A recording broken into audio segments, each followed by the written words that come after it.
Hello everyone, I'm Coyote Jack, and we have this article from April 28th, and it's going to tell you something about how both the left and the right are two sides of the same coin.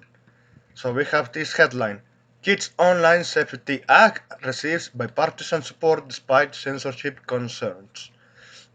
The Kids Online Safety Act is a proposed bill that receives bipartisan support from both Republicans and Democrats, whoever critics are vocal about the potential chilling effects it will have on freedom of speech. According to the bill, covered sites will have a duty care, that was in quotes, to children under the age of 13.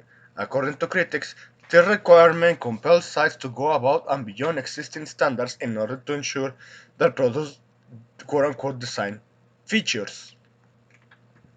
The bill's wide support was touched as a victory by U.S. Cox Senator Richard Blumenthal due to having 62 co-sponsors all at the time of writing from existing political aisles. And we have this fucking tweet from this fucking retard. I had to say this. They are endorsed. This is a Trojan horse. Even it got community note. The Kids Online Safety Act is effectively a Trojan horse for internet censorship, because at the end of the day you are going to end up with ID verification, always the government sending you data and being questioned over everything. Only because why? Because fucking modern day parents, they don't know how to educate their children. And in the first place, why did you reproduce? That's an honest question. Why everyone else has to pay for the irresponsibility of fucking useless parents who don't know how to actually raise kids?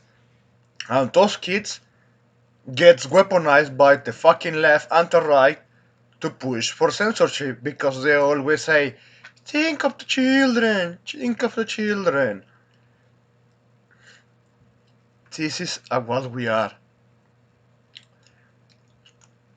That's why I keep telling, if you see something in the internet, no matter if it's 18 plus content, video games, music, anime, manga, whatever, try to back that up. Download it when you can, because this bill is pushing for everyone around the world to fucking get behind the same fucking process. Just look at how the firewall is in North Korea, or even China. China has that shit. So let's continue. Since posting, the tweet has had a community note added onto it, calling the bill a Trojan horse for internet censorship. Critics of the bill feel that it will empower bad faith actors in the government. There is always everyone in the fucking government to attack sites they disagree with politically, using potentially predatory business practices as smokescreen. Lobbying is just going to make easy for fucking corrupt companies at Silicon Valley to just lobby and get preferential treatment from the government. Well, it's not like they already have that, but it's going to get even far worse. Many of the things the bill considers predatory design features are things many users may consider typical science features, and will force businesses to reconsider many of their existing practices. Or at that point, they're just going to leave. Honestly, I just going to say this. Pixie did the correct thing. They banned the US and UK. At this point, companies, websites, leave fucking US and see how they react when, oh, everyone is turning against them because they are facing the consequences of their actions. But no, I just think it's very optimistic with that one. So you have this. Here are some subforms from the bill. Design feature. The term design features means any feature or component of a covered platform that will encourage or increase the frequency, time spent, or activity of minors on the covered platform. I have a better idea. Ban kids. If they see and they find a kid on internet, track who are the parents, and sue them into fucking oblivion and send the message that, yeah, this is what will happen to parents who do not do their fucking job.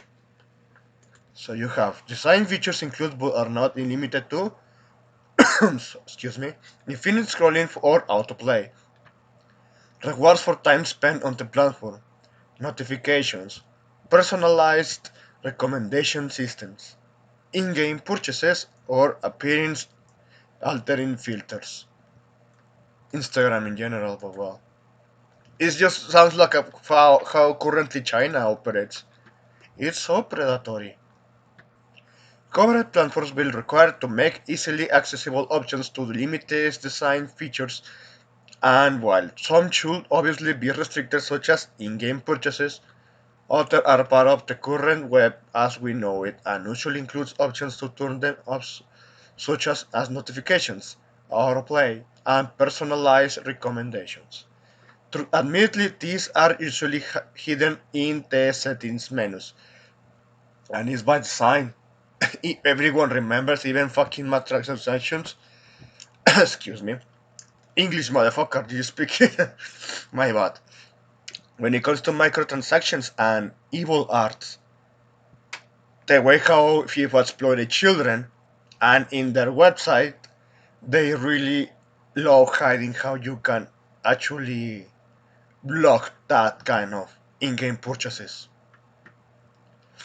Let's continue. Just as support for the bill has been bipartisan in the Senate, criticism has been partisan as well, with individual citizens expressing concern that the bill enforcement could be used against sites which host HDLGTV+. At this point, it's just a fucking excuse. I have to say, I despise that pedophile cult, but you have to realize they push it so much to the fucking left, and the right is just protecting the status quo that the fucking left already established. And it's just a fucking excuse. Content and progressive speech shows as much as it could be used against conservative speech. It's always been like that, but you're not going to call that a double standard. It's or you have both or you have none. But well, instead they prefer eternal vigilance and pushing the fucking excuse of using children as meat shield. The bill is also supported by companies such as Nintendo of America, ex former Twitter, and the Christian Camps and Conference Association. And it's fucking interesting. Nintendo of America. Speaking of which, Nintendo censored scenes of enemy Goomba's cat calling female party member from Paper Mario, the 1000 Year Door remake. Now it's a remake thanks to Nintendo of America forcing Nintendo of Europe, sorry, Nintendo of Japan to fucking censor at source level. And just like it's pointed out here, from Pokemon Go Walk to this, we are really beginning to see the effect ESG is having on Nintendo. That's all you need to know right now. Everyone is bending the knee, and on top of that, they are just using all of what they are pushing with the whole globalist agenda to enslave everyone. Because no, you don't necessarily need to put chains to enslave someone. You can find another type of ways. So that's pretty much everything I needed to say here. Thanks for watching, and I hope you have a pretty good day.